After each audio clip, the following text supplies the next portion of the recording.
அறம்நாடு நேயர்களுக்கு அன்பு வணக்கம். இன்று நம்மோடு இணைந்திருப்பவர் மூத்த பத்திரிகையாளர் திரு மணி அவர்கள். சார் வணக்கம். அகமதாபாத் விமான விபத்து ஒட்டுமொத்த தேசத்தையும் முழுக்கியிருக்கிறது. இந்தியர்கள் மட்டுமல்ல, வெளிநாட்டினவர், பிரிட்டிஷ், கிட்டத்தட்ட ஒரு பிரிட்டிஷர் 53 பேர் இருந்தாங்க. போர்ச்சுகீசர்கள் 7 பேர், கனடா ஒருத்தர், இந்தியாவை சேர்ந்து 169 பேர், மொத்தம் விமானி எல்லாருமே சேர்த்து 242 பேர். பட் விமானம் விழுந்த இடத்தில் அங்கு ஒரு பலி சேதம் அப்படின்னு ஒட்டுமொத்த தேசமும் சோகத்தில் மூழ்கி இருக்கிறது. இந்த விமான விபத்துக்கு பின்னணியில், அதாவது விமான விபத்துக்கள் கால சூழலால், இயற்கை அந்த ஒரு சில விஷயங்களால், ரேடார்லேருந்து துண்டிக்கப்படுற விமான விபத்துக்கள் பார்த்துருக்கோம். இந்த ஃப்ளைட் பறந்துகிட்டு இருக்கும்போது இல்லை, பறக்க தொடங்கிய ஒரு சில நிமிடங்களே விழுகிறது. அதை தான் மிகப்பெரிய கேள்விகளையும் என்ன நடந்துங்கிற சந்தேகங்களையும் எழுப்பியிருக்கிறது. அந்த விபத்து குறித்து உங்களுடைய பார்வை? இல்லை, மிக துயரமான சம்பவம். சொன்ன மாதிரி நாட்டையே ஒழுக்கி இருக்குது. நெஞ்சை நிகழ வைக்கக்கூடிய சம்பவம். அதுலேயும் அந்த விமானம் புறப்படுவதற்கு முன்பு அதில் இருந்த சிலருடைய புகைப்படங்கள் வந்தது, செல்ஃபீஸ் எல்லாம் எடுத்திருக்காங்க. ஒரு பிரிட்டிஷ் டாக்டர் ஃபேமிலி, அவங்களோட 3 சின்ன குழந்தைகள் அதெல்லாம் சிரிச்சுக்கிட்டு உட்காந்துருக்காங்க. அடுத்த சில நிமிடங்களில் கதை முடிய போகுதுன்னு தெரியாமல் உட்காந்துருந்துருக்காங்க.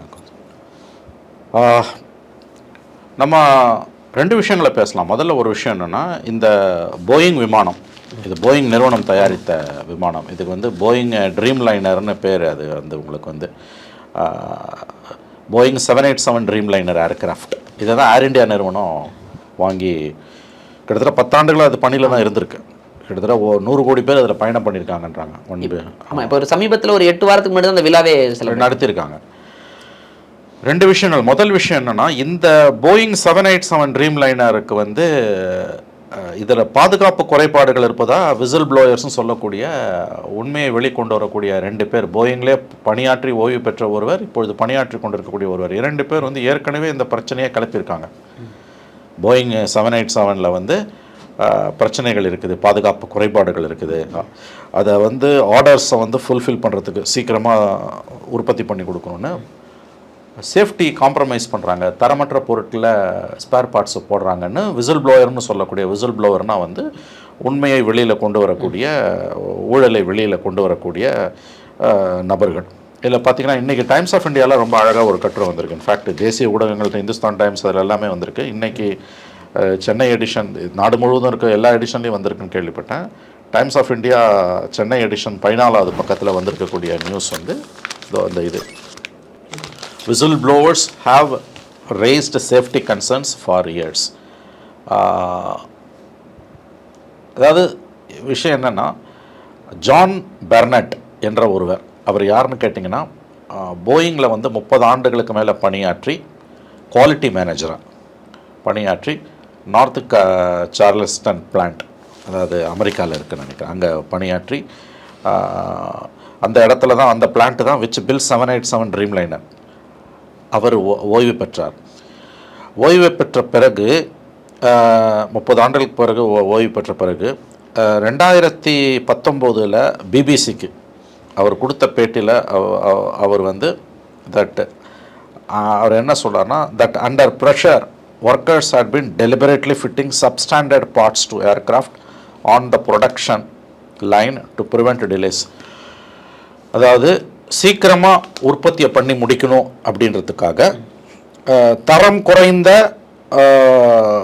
பொருட்களை, அந்த விமானம் தயாரிக்கக்கூடிய பல பொருட்கள் இருக்கும்ல, நூற்றுக்கணக்கான பொருட்கள் இருக்கலாம், தரம் குறைந்த பொருட்களை அதில் அவங்க வந்து சேர்க்குறாங்க, ஃபிட் பண்ணுறாங்க அப்படின்னு ஒரு பேட்டி கொடுக்குறாரு. புரியுது இல்லையா நான் சொல்கிறேன்? அவர் 2017 ஓய்வு பெற்றவர். பெர்னட் என்பவர் வந்து, ஜான் பெர்னட் என்பவர், அதாவது அவர் வந்து குவாலிட்டி மேனேஜர்.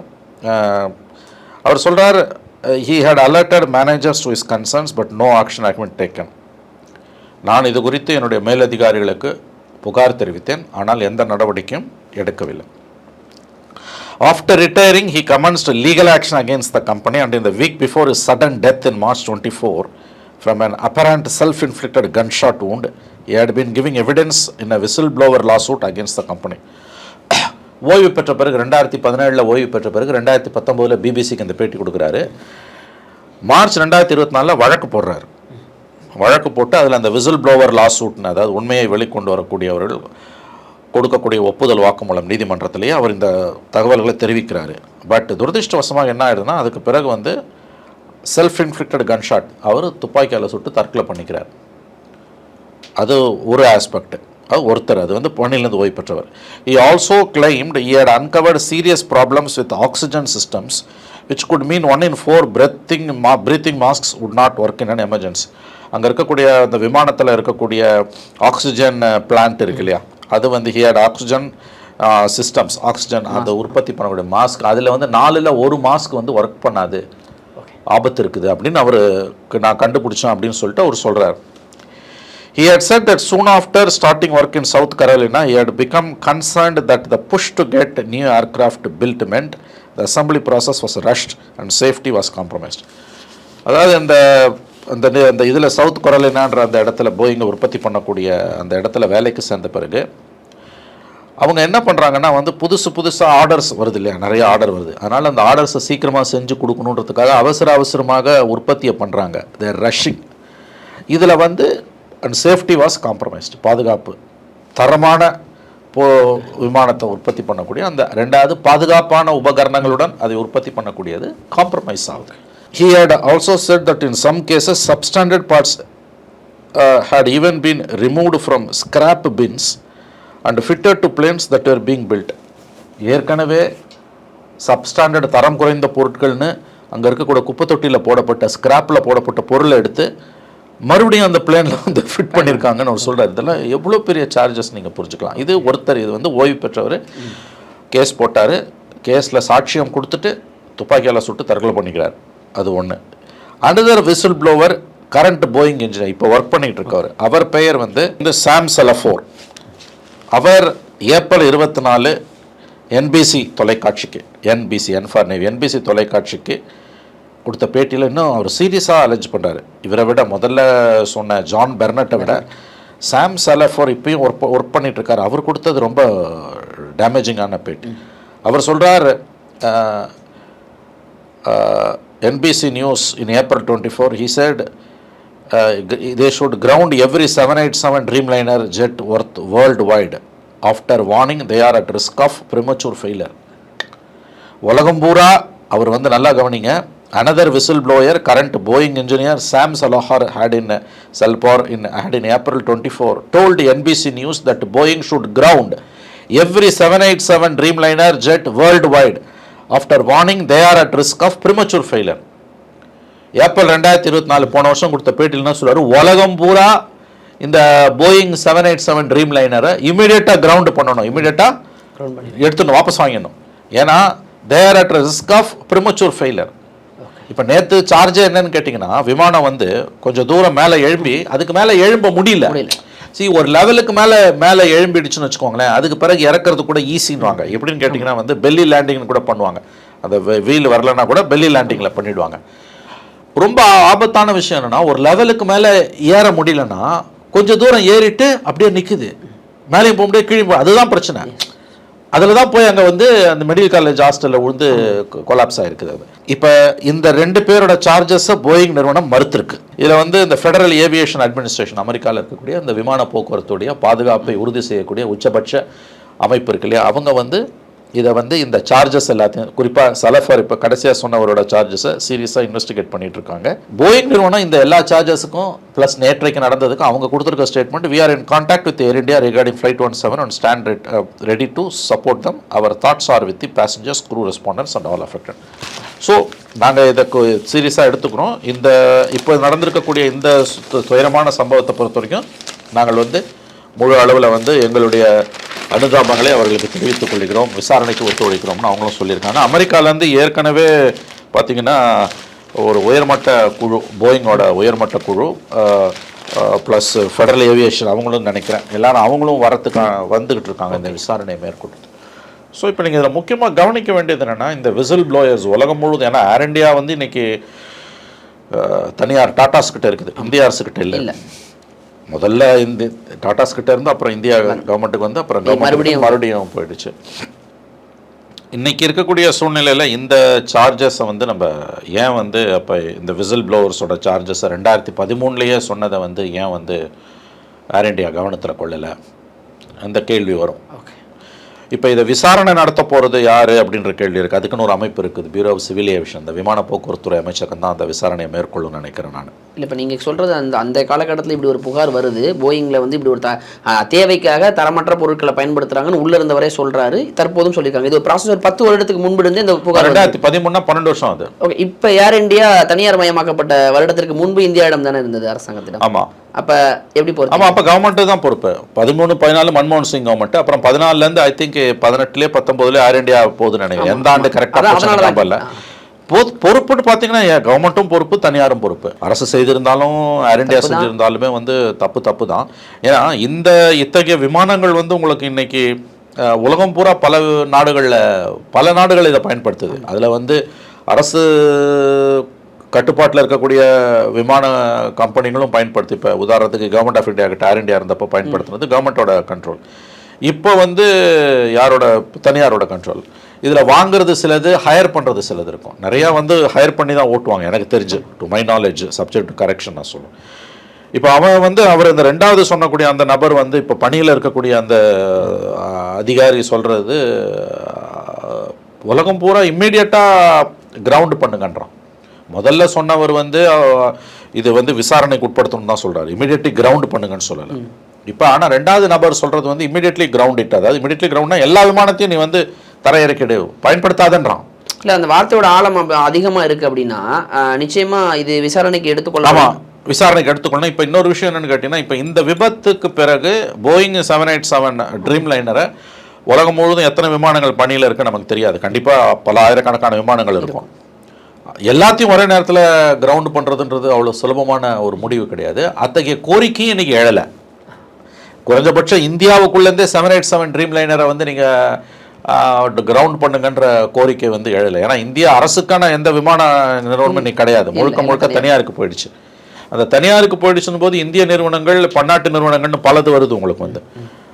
அப்போ நீங்கள் இந்த விமானங்களை வந்து நம்ம பயன்படுத்தக்கூடாது, இந்தியாவுக்குள்ளே பயன்படுத்தக்கூடாது. 2 விஷயம். ஒன்று, தனியார் நிறுவனங்கள் வந்து நாங்கள் 787 இப்போ வந்து நீங்கள் கிரவுண்ட் பண்ணுங்கள், எல்லா விமானங்களையும் கிரவுண்ட் பண்ணுங்கன்னா அதோட அர்த்தம் இமீடியட்டாக வாபஸ் வாங்குங்க, தரையிறக்கிடுங்க, மக்களுக்கு பயன்படுத்தக்கூடாது, பயணத்துக்கூடாதுன்றது. இதை எல்லா தனியார் நிறுவனங்களுக்கும் ப்ளஸ் அரசுகளுக்கும் அந்த நபர் வந்து அந்த விசில் ப்ளோவர் சொல்கிறார். நான் இந்தியாவில் நேற்றைய சம்பவத்துக்கு பிறகு இந்திய அரசுக்கு, இந்திய தனியார் நிறுவனங்கள், ஏர் இந்தியா உள்ளிட்ட நிறுவனங்களோ அல்லது இந்தியாவுக்குள்ளே இந்த விமானங்கள் ஆப்ரேட் பண்ணுற காரணத்தால் இந்திய அரசோ 2 பேருமே வந்து இந்த விமானங்களை இமீடியட்டாக கிரவுண்டு பண்ணணுன்ற கோரிக்கையை வைக்கல. பொதுவெளியிலையும் இது எழலை. அதை நம்ம பார்க்கணும். அது ஒரு முக்கியமான ஒரு விஷயம். இது அவங்களோட ஸ்டாக் ப்ரைஸஸையும் டவுன் பண்ணியிருக்கின்றாங்க. இப்போ அது ஆப்வியஸ்லி நடக்கும். பிஸ்னஸ் ஆங்கிளில் நீ பார்த்துன்னு வச்சுக்கோங்க. ஏன்னா இதெல்லாம் வந்து பல ஆயிரம் கோடி பெருமானம் உள்ள பிஸ்னஸ்.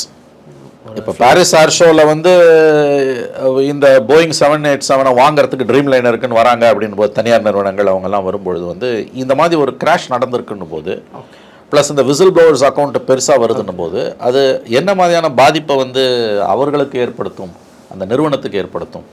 இதில் காம்படிட்டர்ஸ் விளையாடுவான் இதை வச்சு. உங்களுக்கு வந்து இது போயிங்குக்கு எதிராக இருக்கக்கூடிய காம்படிட்டர்ஸ் இருப்பாங்க இல்லையா விமான போக்குவரத்தில், அவர்கள் இதை எப்படி ப்ளே பண்ண போகிறாங்க என்னன்றது தெரியல. ஸ்டாக் மார்க்கெட் ஒரு இண்டிகேட்டர், அது கீழே எழுது ஷேர்ஸ்னால். எனவே இப்போ கவர்மெண்ட் ஆஃப் இந்தியாவோட பொறுப்பு என்னன்ற கேள்வி வருது. இப்போ இதில் இன்னொரு முக்கியமான விஷயம் என்னென்னு கேட்டிங்கன்னா, இந்த விபத்துக்கான காரணம் என்னென்னு பார்க்கும்பொழுது நேற்றுலேருந்தே வந்து தெரிஞ்சது, இன்றைக்கி அதிகாரப்பூர்வமாக வந்திருக்குன்னு நினைக்கிறேன். சதிவேலை காரணம் இல்லைன்னு கிட்டத்தட்ட சொல்லியிருக்காங்க. அதிகாரப்பூர்வமாக செய்திகளாக வந்து உறுதிப்படுத்தவில்லை. ஏன்னா நேற்றுலேருந்தே யாருமே வந்து இது சதிவேலைன்னு சொல்லலை. ஆமாம், 2 காரணங்கள் சொல்கிறாங்க. ஒன்று, 2 இன்ஜின் பழுதானது. ரொம்ப ரேர் அக்கேஷன். 2 இன்ஜினில் ஒரு இன்ஜின் எப்பயுமே ஒர்க் பண்ணுமா, 2மே சைமல்டேனியஸாக பழுது ஆகாதுன்றாங்க. ஸோ இன்ஜின் பழுதானது ஒரு எந்திர கோளாறு ஒன்று, அல்லது பறவை மோதி இருக்கலாம்ன்றாங்க. அது ஒரு பிரச்சனையாக இருக்குது, பறவை மோதுறது. அது டேக் ஆஃப் ஆகி ஒரு மேலே இருக்கும்போது அதெல்லாம் பல நேரங்களில் விமானங்களில் மோதுறது உண்டு. அது விமானிகள் சரியாக கையாண்டுருவாங்க. பெருதளவு 99% கையாண்டுருவாங்க, 1% விபத்தாகலாம். ஆனால் இந்த விமானத்தை பொறுத்தவரை நம்ம பேசும்போது கூட ஸ்டார்ட் பண்ணோம், அது டேக் ஆஃப் ஆகி போயிருந்தா ஓகே, அந்த கால சூழல் எல்லாமே சரியாக இருக்குது, எல்லா செக்லிஸ்ட்டில் எல்லாம் சரி பார்த்ததுக்கு பிறகு தான் விமானம் டேக் ஆஃப் ஆகுது. இப்போ ஆகும் பொழுதே அந்த பிரச்சனை அப்படின்னா அந்த பாசிபிலிட்டி இன்னும் ரூல் அவுட் பண்ணலை. பறவை மோதல் வந்து பல நேரங்களில் வெற்றிகரமாக பைலட்டால் சமாளிக்கப்படும், சில நேரங்களில் விபத்து வந்துடும். அதான் அந்த பறவைகள் வராமல் இருக்கிறதுக்கு ஒரு காரணம் என்னென்னா, அந்த விமான நிலையத்தை சுற்றி இருக்கக்கூடிய இடங்களில் வந்து உணவுப் பொருட்களை போட்டுட்டு போகக்கூடாதுன்னுவாங்க. அது ஒரு முக்கியமான விஷயம். ரெண்டாவது, அந்த டேக் ஆஃப் ஆகிற இடத்துக்கு பக்கத்தில் ஒரு கட்டடத்தை எப்படி அனுமதிச்சாங்கன்னு புரியல. இப்போ நீங்கள் அது வந்து அதுவும் வந்து ஒரு தனியார் மருத்துவக் கல்லூரியுடைய விடுதி இருந்திருக்கு. அவ்வளோ க்ளோஸ் ப்ராக்சிமிட்டின்னுவாங்க, அவ்வளோ அருகாமையில் வந்து ரொம்ப ஆச்சரியமாக இருந்தது. அவ்வளோ அருகாமையில் வந்து எப்படி வந்து ஒரு கட்டிடத்தை வந்து அகமதாபாத்தில் இவங்க அலோவ் பண்ணியிருக்காங்க. சிவில் ஏவியேஷன் அதை அலோவ் பண்ண மாட்டான். இப்போ நீங்கள் வந்து விமானத்துக்கு வந்து விமான நிலையம் கட்டுறதுக்கு இடத்த எடுக்கிறான்னா எவ்வளோ, இப்போ பரந்தூர்லாம் அதுதான பிரச்சனை உங்களுக்கு. நீங்கள் சுற்று வட்டாரத்தில் இருக்க இடத்த எல்லாத்தையும் காலி பண்ணுறீங்க. அப்படி இருக்கும்போது கட்டட ஹைரைஸ் பில்டிங்ஸை நீங்கள் எப்படி வந்து அலோவ் பண்ணீங்கன்னு வருது. அகமதாபாத் விமான நிலையத்தோட கட்டமைப்பே இன்னைக்கு கேள்விக்குரியாது. அதுவும் இன்றைக்கி கவனிக்கப்பட வேண்டிய விஷயம். இப்போ நீங்கள் வந்து இத்தகையது ஒரு விபத்து வந்து ஒருவேளை சென்னை விமான நிலையத்தில் நடந்திருந்ததுன்னா கட்டிடங்கள் அருகில் விழக்கூடிய பாதிப்பு சுத்தமாக கிடையாது. நீங்கள் பார்த்தீங்கனாலே தெரியும், அந்த ஒரு சேஃப் டிஸ்டன்ஸ் வானத்தில் போகிற வரைக்கும் கட்டிடங்கள் கிடையாது. நீங்கள் பார்த்துருப்பீங்க நிச்சயமாக. ஆனால் இவ்வளவு அருகாமையில் வந்து எப்படி வந்து ஒரு கட்டிடம் அங்கே வந்து தட்டு ஒரு மெடிக்கல் காலேஜ் ஹாஸ்டலை வந்து எப்படி அவங்க அனுமதிச்சாங்கன்றது. அப்போ அது கட்டிட வடிவமைப்பிலே அந்த விமான நிலையத்தோட வடிவமைப்பிலே கோளாறு. ஏன்னா எப்படி வந்து அந்த க்ளோஸ் ப்ராக்சிமிட்டியில், ஏன்னா எழும்பி 33 செகண்டு தான்றான், ரொம்ப தூரம் அது பயணிக்கலை. விமான நிலையத்தோட அந்த விசிபிலிட்டிலேயே தான் அது இருக்குது. அது பக்கத்தில் அவ்வளோ கிட்டக்க எப்படி ஒரு இது வரும்? ஒருவேளை அப்படி இருந்தால் விமானிகள் இப்போ சென்னையில் கூட ஒரு படப்பிடிப்பின் பொழுது அது மாதிரியான ஒரு சின்ன ஒரு செட் மாதிரி போடுறாங்க. விமானிகளே அதை புகாராக கொடுத்து இமீடியட்டாக அதை ரிமூவ் பண்ணாங்க சார். அப்படி இருக்கும்பொழுது அகமதாபாத்தில் ஒரு நாளைக்கு கிட்டத்தட்ட 245, எனக்கு தெரிஞ்சு நான் பார்க்குறேன், பயங்கரமாக பெரிய ஏர்போர்ட் இன்னைக்கு அவ்வளோ விமானங்கள் வந்து போகிற இடத்துல அப்படி ஒரு கட்டிடம் இருந்தது, ரொம்ப அருகாமையில் இருந்ததுன்னா சரி பண்ணியிருக்கணுமே. அதைத்தான் சொல்கிறோம். எப்படி வந்து இப்போ நாம் பார்க்குற, இப்போ நம்ம தினமும் பார்க்குறது நேரடியாக வாரத்தில் ஒரு நாள் 2 நாளாக நம்ம பார்ப்போம். நம்ம சென்னை விமான நிலையத்தோட பார்வையில் பார்க்கும்பொழுது அந்த இடம் ஒன்று கடல் மாதிரி இருக்கும். விமானங்கள் வந்து ஒரு சேஃப் டிஸ்டன்ஸ் மேலே போகிற வரைக்கும் பக்கத்தில் எந்த கட்டடமும் கிடையாது. ஸோ தட் ஏதாவது விபத்துகள் ஏற்பட்டால் கூட வந்து அந்த விமானத்துக்கும் விமானத்தில் பயணித்தவர்களுக்கும் மட்டும்தான் ஆபத்து இருக்குமே ஒழிய மற்றவங்களுக்கு வாய்ப்பே கிடையாது. ஏன்னா கட்டிடங்களே கிடையாது. இங்கே இவ்வளோ நெருக்கத்தில், அதுவும் விமானம் புறப்பட்ட சில நிமிடங்கள்லேயே வருதுன்னா அவ்வளோ அருகாமையில் எப்படி கட்டிடங்கள் இருந்தது? அப்போ அது அந்த அகமதாபாத் விமான நிலையத்தோட கட்டமைப்பிலே நமக்கு சில கேள்விகள் வருது. எனவே இது சர்வதேச ஒரு விமான நிலையமாக இன்றைக்கி மாறிடுச்சு. டிராஃபிக் அதிகமாக இருக்குது. அகமதாபாத் ஏர்போர்ட் வந்து எக்கச்சக்கமான உங்களுக்கு வந்து அதுவும் 2002 மோடி வந்த பிறகுலேருந்து இன்ன வரைக்கும் நீங்கள் பார்த்தீங்கன்னா கிட்டத்தட்ட இந்த 24 வருஷத்தில் 23-24 வருஷத்தில் குஜராத் வந்து ரொம்ப இம்பார்ட்டன்ட் ஸ்டேட்டு. அதீதமான வளர்ச்சி, உள்நாட்டு போக்குவரத்து, வெளிநாட்டு போக்குவரத்து கிட்டத்தட்ட எனக்கு தெரிஞ்சு ஒரு நாளைக்கு 500-600 விமானங்கள் இறங்கி ஏறும்னு நினைக்கிறேன் நான், to be subject to correction. அவ்வளோ தூரம் டிராஃபிக் அதிகமாக உள்ள ஒரு விமான நிலையமாக தான் அது இருக்குது. அங்கே போய் இப்படிப்பட்ட ஒரு சம்பவம் எப்படி நடந்ததுன்றது இதுவும் ஆராயப்பட வேண்டிய விஷயம். இன்னொரு முக்கியமான விஷயம் நம்ம கவனத்தில் கொள்ள வேண்டியது என்னென்னா, இப்போ ஒரு உயர்மட்ட விசாரணைக்கு உத்தரவிடப்பட்டிருக்கிறது. எப்படி இதை கண்டுபிடிப்பாங்கன்னா 2 பொருட்கள் கையில் கிடைக்கணும். ஒன்று வந்து பிளாக் பாக்ஸ்ன்றது கிடைக்கணும். அந்த பிளாக் பாக்ஸ்ன்றது அது விமானத்தோட கடைசி நேரத்தில் அதோட அசைவுகளை வந்து பதிவு செய்யக்கூடிய எந்திர கருவி, அது எந்திர பொருள். அதில் டீகோட் பண்ணி கண்டிப்பாக எடுத்துருவாங்க. அது எந்த விதமான ஹீட்லையும் எதுலேயுமே வந்து அவங்க அது கருகாது. பிளாக் பாக்ஸை பற்றி தகவல் இது வரைக்கும் இல்லை. இது வரைக்கும் 24 மணி நேரம் ஆகுது. Black box கண்டெடுக்கப்பட்டிருக்கிறது. பிளாக் பாக்ஸுக்கு இணையாக வந்து இன்னொன்று என்னன்னா காக்பிட் வாய்ஸ் ரெக்கார்டர்னு ஒன்று இருக்குது. அதில் வந்து கடைசி நேரத்தில் பைலட் பேச வேண்டியதை பேசிடுவார். ஆனால் இந்த நேரத்தில் இந்த விபத்தை பொறுத்த வரைக்கும் பேசுறதுக்கு கூட டைம் இல்லைன்றதான், மேடேன்றதை தவிர வேறு எதுவும் பேசல. பிளாக் பாக்ஸை டீகோட் பண்ணாங்கன்னா கண்டிப்பாக அதில் என்ன காரணம், நேரத்தில் என்ன நடந்தது, பேச முற்பட்டது இல்லை. அது காக்பிட் பேசுறதுன்றது காக்பிட் வாய்ஸ் ரெக்கார்டர். அது வந்து கிடைச்சதா கிடைக்கலன்னு தெரியல. சில நேரங்கள் அதில் பேசுறதுக்கு கூட பைலட்டுக்கு நேரம் இருக்காது, அதுக்குள்ளேயே போயிடும். பிளாக் பாக்ஸ்ன்றது வந்து விமானம் அந்த எழும்பி கொஞ்ச நேரத்தில் விழுது இல்லையா, அந்த விமானத்தோட கடைசி சில நிமிடங்கள் அந்த மூமெண்ட்டு உள்ளுக்குள்ள மெக்கானிக்கல் மூமெண்ட்ஸ் இருக்கு இல்லையா, அவங்க அது பதிவாயிடும். பிளாக் பாக்ஸை டீகோட் பண்ணும்பொழுது ஆக்சுவல் ரீசன் தெரிஞ்சிடும். இன்ஜின் பழுதா அல்லது வந்து ஏதாவது வேறு கருவிகள் பழுதா, ஏன்னா நம்ம மேலெழும்ப முடியலன்றதை தான் சொல்கிறோம். ஸோ பிளாக் பாக்ஸ் கையில் வந்த பிறகு தான் நம்ம சொல்ல முடியும்வாங்க. எடுத்துட்டாங்க, இது ஒன் டேயில் எடுத்துகிட்ருக்காங்க. ஏன்னா பக்கத்துலேயே விழுந்ததுனால எடுத்துட்டாங்க. இது வந்து நான் அதோட ஆய்வுக்கு பிறகு தான் நமக்கு தெரிய வரும். இது வெறுமனே மத்திய அரசு அந்த சிவில் ஏவியேஷன் என்கொயரி மட்டும் போட போகிறாங்களா அல்லது ஏதாவது வேறு ஏதாவது கமிஷன், ஜுடிஷியல் கமிஷன், நீதித்துறை விசாரணைக்கு உத்தரவிட போனாங்களா நமக்கு தெரியல. பிளாக் பாக்ஸ் எடுத்ததால் வந்து விசாரணை சுலபமாகும். உண்மையான காரணம் விரைவில் கண்டுபிடிக்கப்படும். இயந்திர கோளாறா இல்லை மனிதர்கள் செய்த பிழையால் வந்ததா? எக்ஸாக்ட்லி. மனித தவறா இயந்திர தவறா என்பது பற்றி சரியான வார்த்தை சொன்னீங்க. மனித தவறா எந்திர தவறா என்பது குறித்து விரைவில் கண்டறியப்படும். ஏன்னா பிளாக் பாக்ஸை எடுத்துட்டாங்க. அதுவும் இல்லாமல் இது ஜஸ்ட் ஸ்டார்ட் பண்ணி கொஞ்சம் சில நிமிடங்களே விழுந்ததால் விசாரணை வந்து சுலபமாக இருக்கும் தான் எனக்கு தோணுது. ஏன்னா பிளாக் பாக்ஸும் கையில் எடுத்த காரணத்தால் இதுக்குள்ள இருக்க அரசு இப்போ இதை வெறுமனே சிவில் ஏவியேஷனுடைய விமான போக்குவரத்துறை விசாரணை மட்டுமே வா அல்லது வந்து வேறு ஏதாவது நீதித்துறை விசாரணைக்கும் சேர்த்து உத்தரவிடுவாங்களான்றது தெரியல. எனவே இது ரொம்ப துயரமான சம்பவம் தான். பட் விபத்துக்கள் தவிர்க்க முடியாதவை. அதுவும் மனித தவறுகள், எந்திர தவறுகள், இதெல்லாம் வந்து மனிதனுடைய தவறுகளும் எந்திரங்களுடைய தவறுகளுமே வந்து தவிர்க்கவே முடியாது. ஒரு செல்ஃபோன் கூட திடீர்னு எப்போ கொலாப்ஸ் ஆகணும் உங்களுக்கு தெரியாது. அப்படி இருக்கும்போது இவ்வளோ பெரிய ஒரு பொருளை வானத்தில் பறக்கக்கூடிய பொருள்ன்னும் போது வந்து அது பெரிய விஷயந்தான். அது வந்து ஒரு பெரிய இதெல்லாம் இத்தகைய விபத்துக்களை நீங்கள் மேக்ஸிமம் குறைக்கலாம், தவிர்க்க முடியாது. விபத்துக்களாக நடந்தால் ஓகே, ஒருவேளை கவனக்குறைவால் நடந்த விபத்துக்கள், அந்த கவனக்குறைவால விபத்துன்னும் பொழுது வந்து தெரிஞ்சே செஞ்ச கவனக்குறைவா அல்லது தெரியாம செஞ்ச கவனக்குறைவான்னு இருக்குது. இது ரொம்ப அதீத பாதுகாப்பு கொண்டது தான் விமான பயணம். என்ன சொல்ல போனீங்கன்னா வந்து சாலை விபத்துக்கள், ரயில் விபத்துக்களை விட விமான விபத்துக்கள் மிக மிக மிக மிக குறைவு. த மோஸ்ட் சேஃப் ஜேர்னின்றது ஏர் ஜேர்னி தான், உங்களுக்கு விமானத்தில் போகிறது. அந்த அளவுக்கு தொழில்நுட்பம் இன்னைக்கு வளர்ந்துருச்சு. எனவே இத்தகைய சம்பவங்கள் வந்து மனிதன் தவறுகளிலிருந்து தான் பாடம் கற்றுக் கொடுக்கிறான். தவறுகள் செய்ய செய்ய தான் பாடங்களை கற்றுக் கொடுக்கிறான். அந்த 2 விசில் ப்ளோவர்ஸ் சொன்ன கருத்து, அதில் ஒருத்தர் கோர்ட்லேயே டெப்போசிஷன் கொடுக்கும்போதே அவர் துப்பாக்கியில் சுட்டு அந்த காலகட்டத்தில் செத்துருக்காரு. எனவே இது ஆராயப்பட வேண்டிய விஷயம். அரசு என்ன செய்யுதுன்னு பார்க்கலாம். இது ஒன்று. ரெண்டாவது இன்ட்ரெஸ்டிங்காக நம்ம பார்க்க வேண்டியது வந்து மிகப்பெரிய அளவில் இன்சூரன்ஸுக்கான பிரச்சனைகள் வரப்போகுதுன்னு சொல்கிறாங்க. அதுவும் வந்து இன்றைக்கி வந்து இன்சூரன்ஸ்னால் அந்த விமான நிலையம் ஏர் இண்டியா இன்றைக்கி வந்திருக்கு டைம்ஸ் ஆஃப் இந்தியாவில். Air India crash set to trigger over 1000 crore insurance claims. Air India வந்து அந்த விமானத்தை வந்து இன்சூரன்ஸ் பண்ணியிருக்கோம். அது passenger payouts likely to exceed Boeing 787 hull loss liability. அது பேசஞ்சர்ஸ்க்கு இவங்க கொடுக்க வேண்டியது. அதை தவிர வந்து அதில் நிறைய சிக்கல்கள் இருக்கு. ஆல்மோஸ்ட் அது 1 கோடி ரூபாய் அது கவர்மெண்ட் கொடுத்துருச்சு. அது வந்து இல்ல சாரி போயிங் வந்து டாட்டாஸ் வந்து கொடுத்துட்டாங்க. அது தவிர வந்து இப்ப இந்த விமானத்தை வந்து விமான பயணத்தை வந்து ஏர் இண்டியா தான் ஆப்ரேட் பண்ணுது. அவங்க வந்து தனியார் இன்சூரன்ஸ் நிறுவனங்கள் கிட்ட இது பண்ணியிருக்காங்க. உங்களுக்கு உலகம் பூராவே இது பண்ணுறது தான். அது வந்து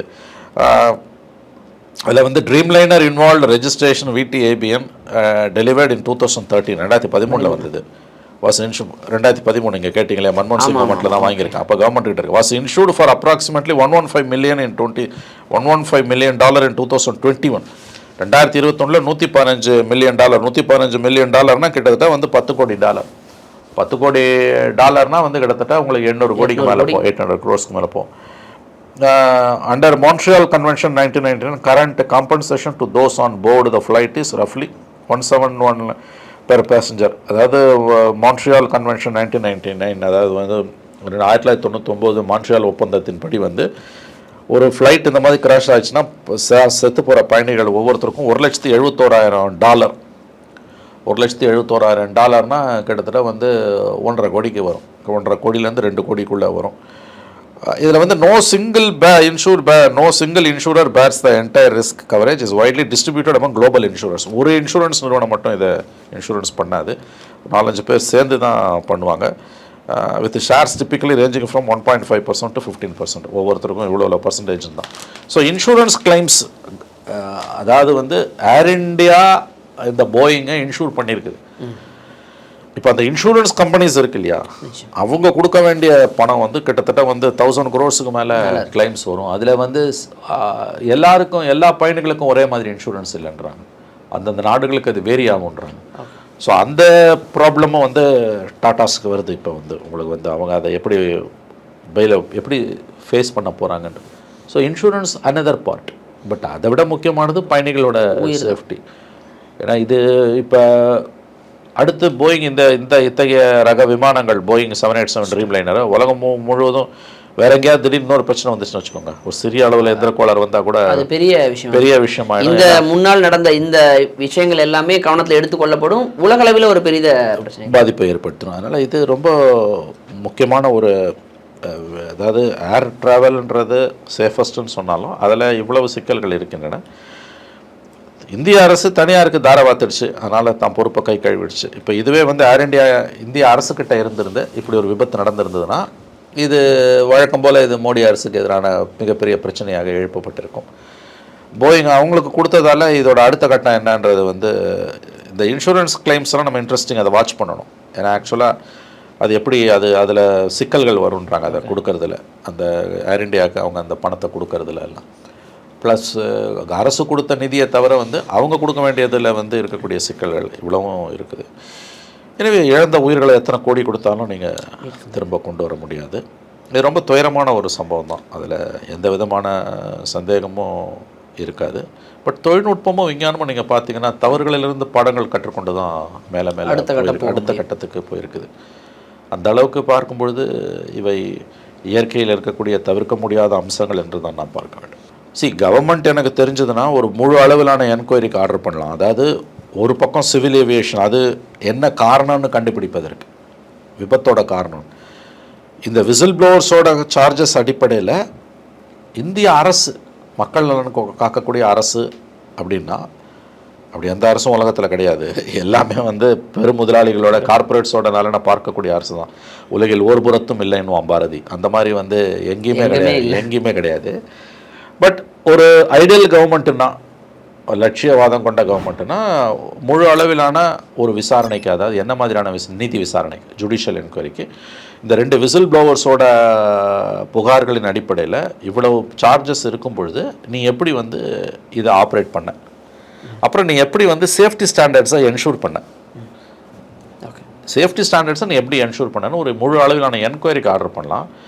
பட் இந்த அரசு வந்து முழுக்க கார்பரேட்டுகளுக்கான அரசு என்பதால் அதெல்லாம் அவங்க செய்வாங்களான்றது தெரியல. எனவே கொஞ்சம் வெயிட் பண்ணி பார்க்கலாம். நம்ம அது வந்து பிளாக் பாக்ஸ் கிடச்சிருக்குது. அதுலேருந்து தகவல்கள் இன்னொன்று சர்வதேச அளவில் நிபுணர்கள் என்ன சொல்கிறாங்கன்னு வரும் நாட்கள் அது தெரியும். இன்டர்நேஷ்னல் எக்ஸ்பர்ட்ஸ் இதை பற்றி சொல்லுவாங்க. அதுலேருந்தும் கூடுதல் விவரங்களை நாம் பெறலாம். நிச்சயமாக சார். இந்த கூடுதல் விவரங்களுக்கு பிறகு, ஏன்னா இதில் சதி வேலைகள் எதுவும் இல்லைங்கிற மாதிரியான செய்திகள் தான். அந்த ஆஸ்பெக்ட் வந்து தெளிவாயிடுச்சுங்க. முதல்லேருந்தே அது வந்து தெளிவாயிடுச்சு. அது வந்து ஏன்னா அந்த விமானம் விழுந்த வேகத்தை பார்க்கும்போதே நமக்கு தெரியுது. அது நன்றாக வானத்தில் எழும்பி அங்கே போயிருக்கும்போது விழுந்ததுன்னா ஆளாளுக்கு கான்ஸ்பிரசி தியரிஸ் வரும். அப்படி எழும்புது பொத்துன்னு உழுதுன்னும் போது இது ஆப்வியஸ்லி பிரச்சனை இயந்திர கோளாறு தான்ன்றது கிளீனாகவே தெரியுது. ரொம்ப அரிதான நிகழ்வுன்னு தான் அதை சொல்கிறாங்க. அப்படி ஆகவே ஆகாதுன்றாங்க. டேக் ஆஃப் கிளைம்ப் ஆகவே முடியாமல் விழுறது ரொம்ப அரிதான நிகழ்வு. இன்னொன்று, ஒரு பைலட்டோட சேலஞ்சே வந்து டேக் ஆஃபும் லேண்டிங் மேலே பிரச்சனையே இருக்காதுன்றான் மோஸ்ட்லி. நேற்று கூட ஒரு எக்ஸ்பர்ட் சொல்லுவாங்க, ரொம்ப சேலஞ்ச் எதுன்னு கேட்டிங்கன்னா டேக் ஆஃபும் லேண்டிங்கும் தான். அதே மாதிரி டேக் ஆஃப்லேயே அடி வாங்கிச்சு. இது டேக் ஆஃப்லேயே அடி.